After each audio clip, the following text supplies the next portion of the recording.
podcast, and our goal for today is to get our listeners and give our listeners an opportunity to get to know you a little bit, get to know your business, the solutions you provide, and get into depth on something that I believe the security industry doesn't go into depth enough on, and that's mustering. We tend in the security industry to concentrate on the front end of the process, and that's detecting threats, detecting activities. Don't spend as much time as I would like to see on the back end. How do we respond to something when it happens? Obviously, that's your world, that's your professional career, and I know we can all learn a lot from you. But before we get there, would you mind? I've had the pleasure of breaking bread with you a couple times and getting to know you as a person, and I think introducing the audience to the person of Chris Laibe is important. I think you're a good quality individual, a great American, and so tell us a little bit more about yourself. Well, thank you very much. That after an intro like that, it's humbling. My family's been in this industry for almost 100 years. My grandfather went to work for Goodyear in the 20s. And my dad worked for Exxon for 40 years. And then I went to work for DuPont for 12 years.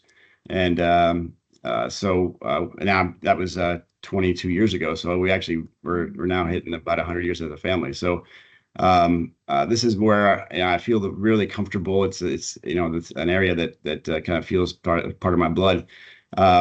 I was fortunate to meet a beautiful woman and get married in 1995. We have 5 kids. We live in New Orleans, which is right on the Gulf Coast, which is the heart of this industry for North America. After being, I was taking my turn in the corporate life at DuPont, but I decided that I wanted to take a shot at entrepreneurship and take a little more control of my future.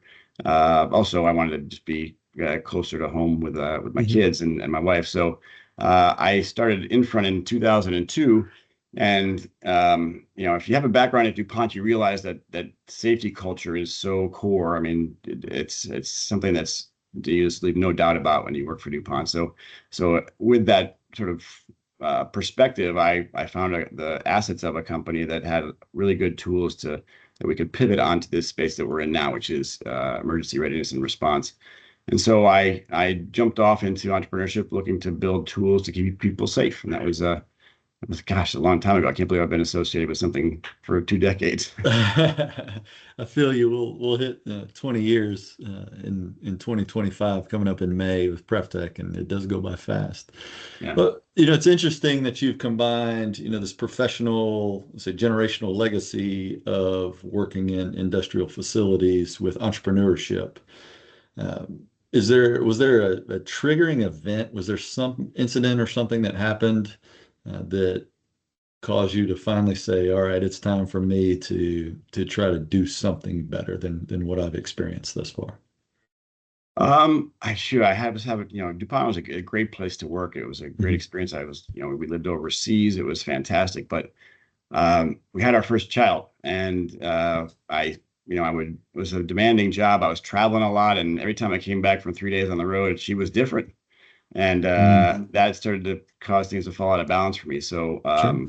So I also, there's working for a big company has a lot of benefits, but also it doesn't have this high of a high or low of a low that you have when you have your own business, as you know, Shaun. So I kind of like the roller coaster. It's been, there are days when I look back and go, hey, can you take me back, please, DuPont? But usually that goes away and we're on our way back up.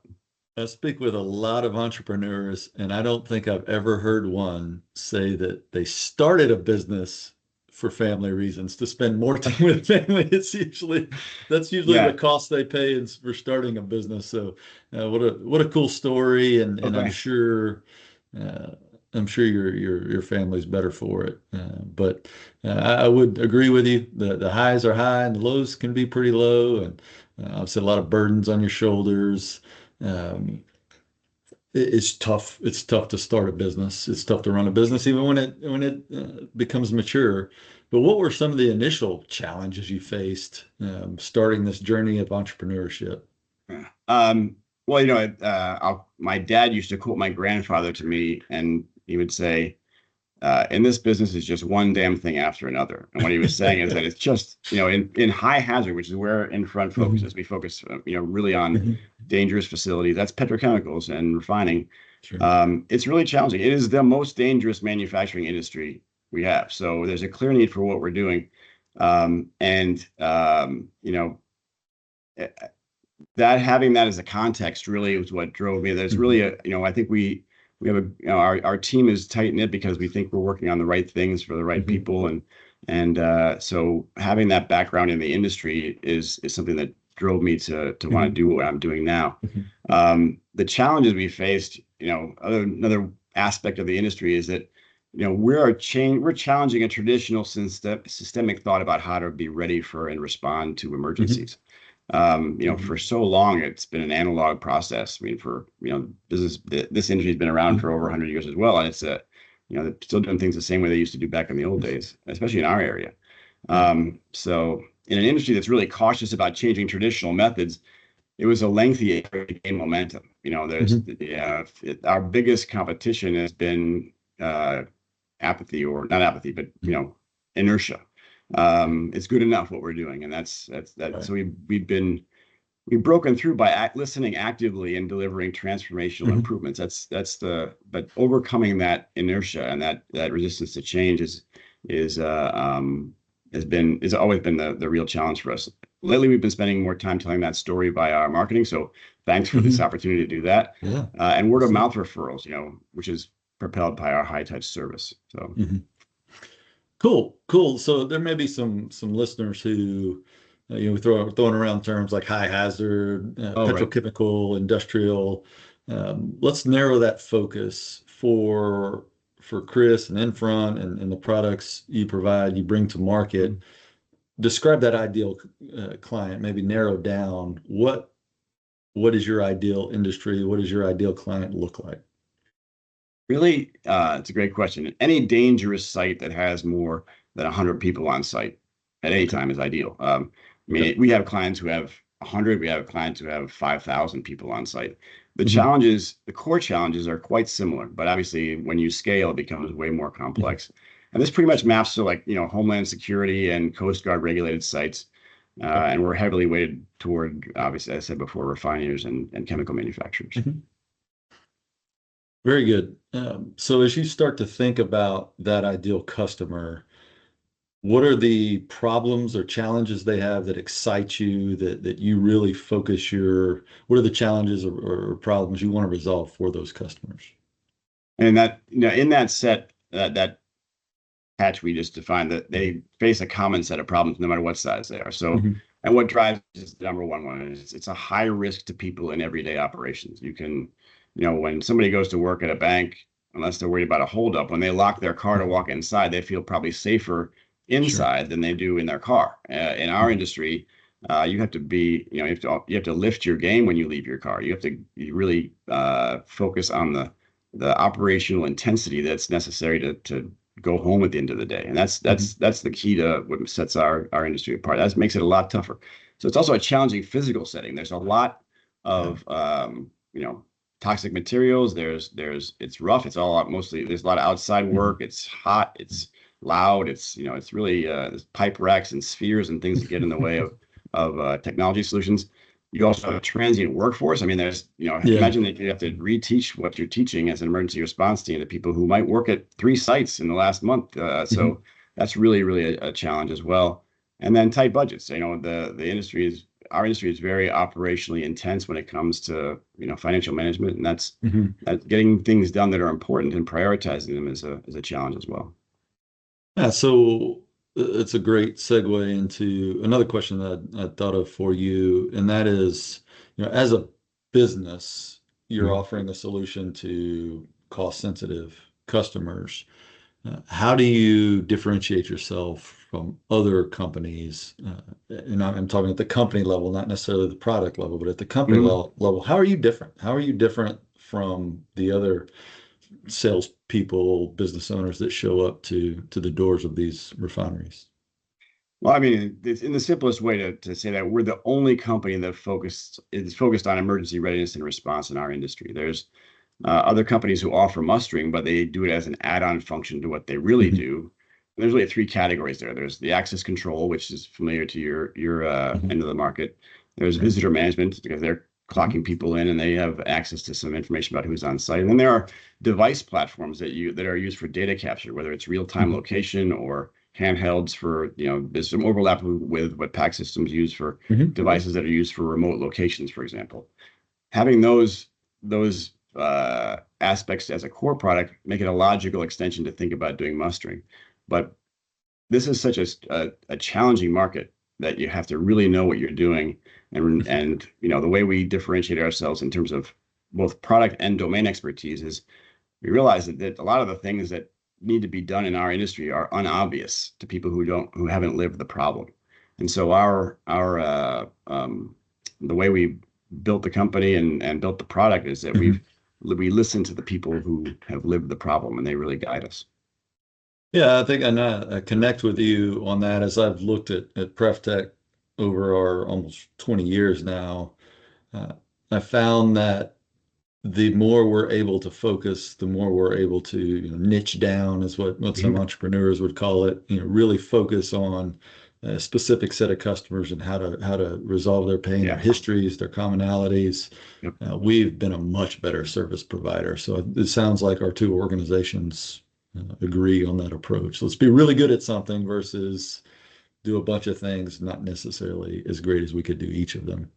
I think you put your finger on the kinship we feel with Pref-Tech is that there's a lot of sort of horizontal providers that go Right. real shallow or go very shallow Mhm. and don't really dive deep. And in this industry, back to what my grandfather said, it's one damn thing after another. If you don't really know it, you're going to get burned, and Sure. that's dangerous. Sure. So let's get down into the product level. Specifically, I want to talk about your AllClear mustering solution. Mhm. So if I'm one of your clients or potential clients rather, and you show up and you've got a few minutes to tell me why you're different Yep. and help me understand why AllClear mustering from inFRONT is different than what I might find in the traditional mustering market. How would you do that? Yeah. Well, there are lots of them. So in the interest of time, I can give you a couple of them. First, our mustering is a part of our emergency readiness and response platform. So mustering Mhm. is core. It's important to find people when something goes wrong. And and when we talk about mustering in the AllClear context, we talk about the covenant between the counters and the counted. The Okay. counted promise to take action to account for themselves, and the counters promise to rescue the counted if they need it. That's the deal. Mhm. Um, and there can't be any doubt that each party has fulfilled their duty. And Mhm. that's one of the fundamental gaps or seams that exist in other solutions is when the counted, the people I described Mhm. before, a contractor who may or may not have been at this site, may not be familiar with it, when they present themselves to an AllClear in an AllClear system, there's no doubt whether or not they've succeeded or not. And so they know that if they haven't succeeded, they will fulfill their duty in some other way, some backup way, for example. What are So those that's ways that I would if I'm registering in a mustering location, how would I know that? What's that feedback look like? So I can draw a contrast. So if you use an access control reader, which is really Mhm. common, you have a small LED and a little beep that happens Mhm. on that reader. In AllClear, the device is built to give you a clear audible and visual feedback about whether or Okay. not you succeeded. It also tell you whether it's working or not, and it also lets you know if it's dead. So the person with the badge never doubts it because when they get that positive response, they only get it if the counters have their data. There's nothing's I going to got get you. lost in the middle. I got So that creates the integrity you're looking for on both sides. So when the counters see that information, they know that you. they feel good that the system's up, and we give them a lot of other detail about the data that makes it more Mhm. actionable. For example, we'll get to that in a second, I think. But both sides, it's like if you and I were it's just like in a school classroom. If I Mhm. say Shaun, you raise your hand and say here, you saw me write down your name. You know you've accounted for yourself. Mhm. It's the same process, except in a very large, complex, dangerous site with a network. That's the key. Great, great. Uh, And I got one more if you want one more. Yeah, yeah. I was about to All right. ask, what are some other differentiators from maybe a traditional mustering solution that clients would be considering? I think there's the other solutions as since they're sort of add-ons to the whatever the core product might be I described Mhm. earlier. Um, there's there's an aspect that they're not working on, which is for a site to be great at mustering, it has to be ready. AllClear Mm, sets itself apart as a platform that helps the emergency response team maintain a better state of readiness so they can respond when necessary. Nobody else does that. right, right. So you actually practice before you play. Hopefully you Yeah. don't have to play ever, but in the Well, yeah, we event have you do, you're practiced. yeah, and you hit the nail on the head. We haven't, I didn't mention, which is that the ability to do this in a way, AllClear can do it in a granular way. You can do it in a way that allows you to drill these folks that aren't familiar with the site more often because Mhm. we can do it so fast. And that's Right. the thing about, practicing. I used to have a coach that said, good teams perform in games better than they practice, but great teams practice great. And Right. that's one of the things that AllClear holds sites accountable to do as well. Yep, very much so. So this all clear solution has been around a while. How have you seen it evolve over the year? What have been some major lessons learned that have gone into the product over the years? Well, like the other alternatives, we began with mustering. I mean, we quickly Hmm. realized from there, though, that what we really needed to focus on was delivering actionable data before, during, and after an emergency. That's really Hmm. what they need. So, and what do I mean by actionable data? It's really we see it as having four important traits. One is it's got to be prompt. If you're if you're rescuing people, stale data doesn't do you any good. You need to know that it's fresh as well, and AllClear tells you that it's got to be intuitive and detailed. And that sounds like a contradictory set of terms, but I know our user community says, look, I don't have time to look at dense columns of information. I want to be able to Mhm. look at it and know if I'm in good shape, and if I'm not, then I want the details. Right, So right. AllClear gives them a visual understanding of what the status is, both before, during, and after Mhm. an event. And then they're able to drill down and find out if there's an exception that's causing a problem, and that's a second one. The third one has to be trustworthy. They have to know that that data is good or not. And so, Mhm. for example, back to the idea of it being prompt, if I look at a piece of information then it's older, I know that's probably not so good. Or if I can Mhm. see through the health of my system, the AllClear system, I can see that Mhm. well, this section of the system is down because there's been an explosion. Well, I know that any data that's associated with that might be not be as trustworthy. So they're able to trust the information that they have. And finally, it's got to be resilient and accessible. So they have to be able to get it. There's a lot of stakeholders in emergency response. They may not be in the same place. They could be in the field. They could be in the center of excellence at a headquarters. But having that data be resilient and accessible is key to getting the job done. And resiliency and accessibility is also one that was driven out of the pain of finding that you couldn't access or read a paper log, for example. So that's Mhm. those are the types of things that make it key. If you can't read it, you can't use it.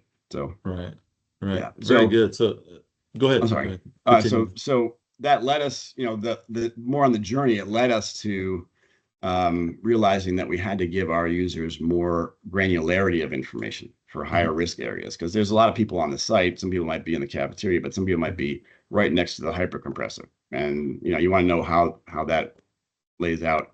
You also it's important to know where and how many certain response resources you have. So Mhm. readiness status of your responders, and then readiness of the responders' equipment and tools. There's a whole inspection, testing, and maintenance aspect of that. That Mhm. if you have you got foam for a certain type of uh, hazard and it's outdated and past its shelf life, well, that's bad. And so those things need to be up to date as well. Yeah, awesome. So it sounds like there have been years and years of this customer engagement, product refinement, so customers aren't buying some fly by night, brand new type product when they're investing in your solution. So that's pretty amazing. I think few Thanks. software companies I know have put that much time and effort. But if I am an existing customer of yours, how does that feedback between you and product development, how does that all work? What does that ecosystem look like? What am I getting besides the product? What kind of feedback and how can I contribute as a customer to the refinement and improvement of products? Well, you picked up on what I said earlier about how what we build, every feature we have in AllClear is built through a process of getting feedback from the end user Mhm. community. So, um, and while we have created a single product for this application for Mhm. our space. Um, we go through a prioritization process based on the feedback of those end users. So, customers are frequently asked about what we can do that we aren't doing currently. It's important for us to have have a positive net promoter score from our users that we're doing it what's right. And also Mhm. because this is such a hypercritical uh, space that we're in, we have a pretty high touch support service and after sales activity that keeps us in tune with what the needs are. So, our some of the one of the guiding principles of our sales team is that they're the headlights of the product. They're out there talking to people who Right aren't there, even the headlights. customers yet, and making sure that we have the feedback from even might be outside of our realm of existing customers. And then again, as I said, existing customers are a great source of giving us feedback for future features. So how do you, as the business owner, responsible for where you're going to spend your money, how you're going to invest your money, how do you make those decisions to decide, I've heard some feedback, this will benefit customers, I'm willing to invest in the product to develop in this way. What is your process for that decision? Well, we have prior to COVID, we had a pretty robust in-person process. We would meet on a Mhm. regular basis. There are some anti-competitive issues that we got to be sensitive to as well. But we cycle all the product ideas through a representative cross section of our user community, Okay. and then we give them a chance to prioritize it. So we haven't heard. I mean, honestly, we some of the stuff we do is it doesn't seem it's counterintuitive, especially if you're coming from a product perspective. Mhm. I like to say we're starting from the problem out. We hear what the customers are dealing with, and we build something to answer that. And we're not trying to come with an answer before we hear the question. So, Sure. so all of our new future features lie among our end users, and but we can't build everything all at once. So we have a prioritization process internally that allows us to test. Okay, how reusable is this? It would be something that could benefit everyone? Also, there are it can be in some cases opportunity driven. If there's a market Mhm. space we're not in, uh, that might drive our prioritization as well. Very good. I want to ask you a tough question. If you need a second or two to process it, please do. All But right. coming from the security side, obviously, over the years, I've engaged a lot of end users with respect to security systems. Hmm. And one thing that I've heard as I've started to talk with customers about mustering solutions, which are prevalent in numerous environments beyond high hazard environments. Hmm. But as I've engaged customers about mustering, they tend to want to just use maybe a rudimentary type mustering solution that's a Yeah. component of the access control system.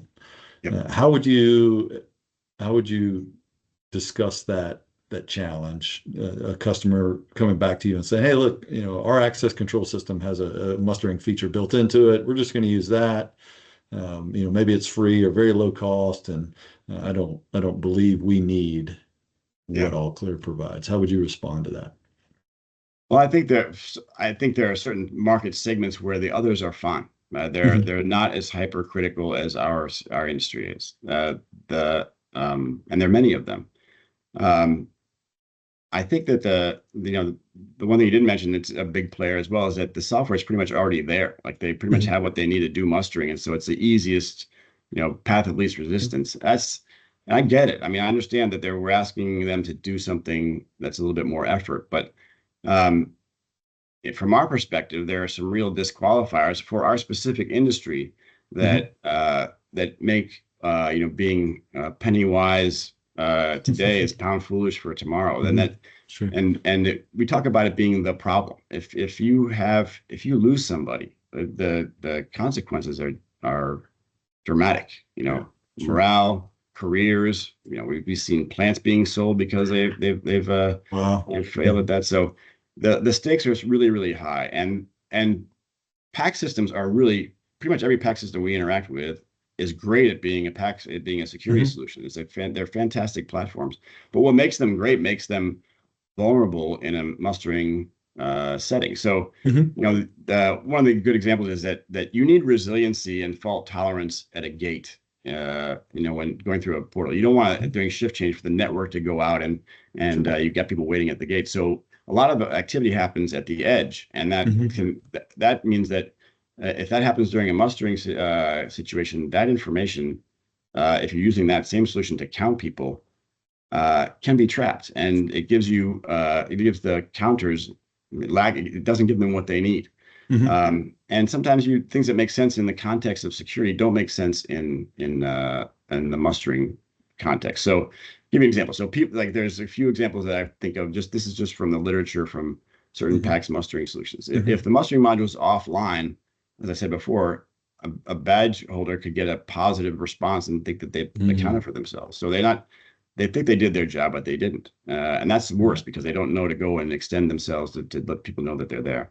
Right. To your Um, example earlier, they didn't see the teacher raise or write down the name when taking right. accountability. Exactly. And it Yeah. makes sense in this context of security. If you have a bad badge read, if it didn't work, you're going to try that barrier. It's not going to open. You got a You get badge again. immediate feedback from the portal Yeah. itself. Yeah. There's no such, as you said earlier, there's not a lot of visual or audible feedback, and there's no consequence of not being successful there. Mhm. So that's a big one. Um, the other aspect is that it's a very dynamic situation in an event. So most events in our industry happen in a unit, and a unit might have 25 people in it. Mhm. Um, the goal is to keep that event in that unit, because if you can just muster those folks and keep everybody back at work, it's a massive savings for the facility. If you have to stop work across the facility to muster, that's extremely costly. But a pack system, many of them are designed so that if you, for example, you start in the unit, you can't first of all, most don't have the granularity, but if they did, they Mhm. couldn't escalate an event to take on more areas of the I plant. got you. I got you. Similarly, if you have an event where you've got a toxic gas leak and people are assembled at a safe shelter and the wind shifts and that gas is now headed towards Uh-huh. that safe shelter, you can't, in an access control system, clear that system out, clear that Mhm. location out without actually taking people out of the count, which Mhm. invalidates the actual exercise. You actually have lost count of who you have on site, and you're pretty much in the dark. Yeah. So all these things speak to the brittleness Mhm. of a mustering process using a pack system, and AllClear gets around all of that because it's extremely agile in this context. Yeah, what I'm hearing from you is you've understood how events work in these plants, and you've built in agility within the system to account for people in when some of those things may change. Whereas a system that may capture uh, card read information, location information for Yep. security purposes just won't have those features. How And they're about not necessary in yeah. other verticals. So Sure, sure. Yeah, yeah. Right, right. yeah. It makes sense. What about a success story? Can you tell us a success story, a real life example, or a case study where AllClear has made a significant impact on emergency response, maybe save some lives or equipment or assets? Yep. So there was we have a couple of different contexts that we work in. One is sort of run and maintain. We also do turnarounds. Hmm. And turnarounds are really hazardous because you have people who aren't familiar with the site, and they come in for the project. They're there Explain the for turnaround to maybe thanks a some lot. audience who. I'm using jargon again. So turnaround being to keep the plant safe and maybe to add a little capacity, you have to take it down on a periodic basis, make sure everything's in good shape, and then you put it back up. But when it's The down, maintenance period, essentially. exactly. But Hmm. these are mills. They're cranking out products. So when they're Hmm. down, you got to get back up as fast as possible. So Hmm. they throw a lot of people at it and get it done as quickly as possible. So you can go from 500 people on site to 3,000 on site for one of these Wow. turnarounds. So it's a real challenge.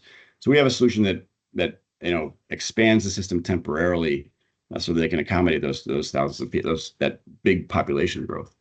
But you have this big population growth of people who aren't familiar with the site. So um, one of the ones we're really proud of is that during a turnaround, there was a release of a toxic gas. At Hmm. the time of the event, there were 250 people in that area, and the customer was able to account for 100% of them in 7 minutes. 7 Uh, minutes. seven Wow. minutes. So, and that's hurting cats, Shaun. I mean, and no Yeah. shade on it and contractors. These guys go to a lot of different plants, knowing what to do. The emergency response team took the time to set it up so that people knew what to do. And we have sort of this dark humor in our industry, our end of the industry, which is that people's IQs drop in half in duress. Like Sure. you have to have muscle It's memory. stress. Yeah. Yeah, you have to have the right instinct. So getting a transient population to react that well that fast, we're really proud of that customer. We're proud to be part of that solution. Yeah, that's amazing. I was just thinking, I don't think I can account for my kids in the house in 7 minutes. Well, that's true of me too. I should drink my own Kool-Aid on that one. Yeah. So something you and I have discussed, it's been kind of eye-opening for me. We engage large commercial clients, usually when we're uh, discussing, negotiating, resolving a problem for our customers with the solution we provide, we're engaging different stakeholders.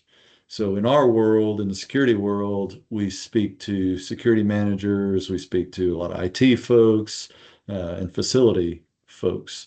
You deal with some additional entities. And so, how have you seen maybe some differences in motivations, differences in personalities, even? But how have you seen some of the different people you engage, different entities within a large customer that may add some flavor to the engagement? Yeah, I think that's a really astute observation. We cross the same paths. Pref-Tech and Mhm. inFRONT in um, uh, drive, selling our Mhm. services and products. Um, and we have pretty much the same set of stakeholders that you have for security, but we add a few extras. So these are the safety and emergency response teams. Mhm. There are that's a group that they don't have a big budget. They typically have been piggybacking on the security budget because the good times from 2001 on, when people are really expanding systems, it was a way to get something better Gotcha. than paper. But having that audience, in addition to what you already have, is a good way to make it makes us sticky. Once we get in Mhm. there, it's got a lot of stakeholders. On top of that, once you get into the safety and emergency response group, they can provide real benefits to the operations group. The concept that I talked about before with the turnarounds, that's a Mhm. huge advantage for turnaround managers who want to know how many people they have at any moment in time on site. During run and maintain, people run operating units on a site. Getting the granularity of information that inFRONT has is also a value too. Awesome. So, what advice would you give to an entity that fits your customer profile? What advice would you give on going about evaluating mustering solutions, maybe selling internally the mustering solutions when they come up with them? Who should be there? Who should be on kind of on the committee, decision committee? Mhm. Maybe some best practices you've seen when it comes to the buying process. That's a great question. So this is a there's a there's no there's several ways to go about this, but I think this one is pretty much down the middle. Um, I would run a series of drills in a relatively short period of time. It's really Mhm. what the appetite for the site is. It could be one a week for a month or one a month Mhm. for 4 or 5 months. That'll Mhm. reveal the gaps if they're looking for the right things. One of the things we did a while back was we ran a hide a worker challenge where you go and take somebody from the site and you put them in the emergency operations center, Uh-huh. and most of the time that person will be accounted for by somebody on the site, and they haven't been. And that reveals a really stark gap in Right. the system. Right. And that's kind of I'm saying the quiet part out loud. A lot of fudging goes on in most Hmm. Sure. mustering scenarios. Right. Um, from that, task a team, and I think this, as you said, the stakeholders really are, the EHS uh, Hmm. uh, management, emergency Hmm. response. It's a separate segment of that same safety organization. Security, IT, operations, maintenance also has a stake in here. Hmm. And then they'll all have different perspective on opportunities for improvement, and then get those down. Sure. And then set goals for both time and accuracy. Our sort of boilerplate is 100% in 15 minutes for a full site. Mhm. For if you're unit focused, you don't have 15 minutes. You got a couple minutes. How are you going to get that? And so then find a solution provider that understands those challenges and can be a guide in helping you navigate not only the development of the solution, but also how to navigate the politics and challenges of budgeting and justifying it to the business. Yeah. Uh, Playing devil's advocate here, I hear you say that to me, and I'm like, man, I've got a ton of work to do already. I'm playing the role of client here. I've got a ton of work to do already. Now you're asking me to do additional work. I just don't have time for it, Chris. Yeah. How- Yeah. why should I do all that? I wish I could give those people more time because the stakes here are enormous. Getting this wrong is something that frequently it requires a painful lesson for some people to realize. What we see in a lot of cases is that it's a neighboring facility has an issue, and that awakens the site next door saying, "Oh yeah, we need to think about this." But Mhm. if you extrapolate, one mistake to what it could mean for not only that person and that person's family, the promise the company made to send that person home at the end of the day. And then also there's an ancillary impact on people on the site. There's morale, loss of a colleague. There is, there is really an awful experience that comes from being examined by the Chemical Safety Board after something like this. Mhm. And then, I've seen a number of plants have to be sold out from a given logo just to manage the fallout from getting this wrong. So Right. we believe that we're solving the problem, and Mhm. and you define the problem by something that if you don't get it right, if you don't fix it, it could burn it all down. And Right. I don't mean that literally. I mean it could Right. cause the collapse of a really vital organization if it's not done right. Right. So it's the balance. It's catastrophic risk. The Yeah, potential for catastrophic risk is very high, though the probability of it happening may be low. If it does happen, it's catastrophic. yeah, It's not like a little fender bender in a vehicle or something. Like yeah, it could right. be critical. And um, you know, I think, especially in today's business environment, consumers care about how well the brand is managing the environment and governing their entities Mhm. and taking care of Yep. their people. So um, I think it's a hat and a feather to those companies that say, yes, we actually do care about our people. We care about our employees. It's our employees who deliver and create the products and services and deliver the products and services. And we are going to do what it takes to protect them to the fullest extent. And hopefully they'll choose AllClear. If they were to choose AllClear, let's get into the future. What are some developments? What some innovations that we can expect from inFRONT in the coming years? We're focused on enriching that, and integrating that emergency response experience for our Okay. customers. So, near term, we're excited about enhancements to our ERT roster. So we keep a really robust track of the emergency response team, Okay. their qualifications, what Mhm. they can and can't do, and we also want to add more rich data in our maps of the facility that will Mhm. help the ERT make better decisions. And those are going to be exciting. Longer term, there are some obvious ways. I mean, I'm gonna hit your buzzword bell, but there are obvious ways to harness AI to make it Sure. easier for our customers to find ways to improve. I mean, Mhm. that's a no-brainer. We have really great data. That's one thing that sets us apart is that we we record everything that happens during an event, Mhm. which allows the emergency response team to analyze and improve for the next time, and that's giving them a Game better way to film. mine that. Yeah. What's that? Yeah. We get game film That's for exactly right. fraction. Yeah. Exactly That's right. Yeah. awesome. Yeah. So if I'm a customer and I've listened to all or a portion of this conversation, I want to get in touch with you and your team to learn more. How do I do that? Well, you can certainly contact your favorite Pref-Tech representative, but also you can contact us directly. We have our website is www.infrontglobal.com, Okay. and we have an 800 number that's you always get a human. It's 800-256-2003. Awesome.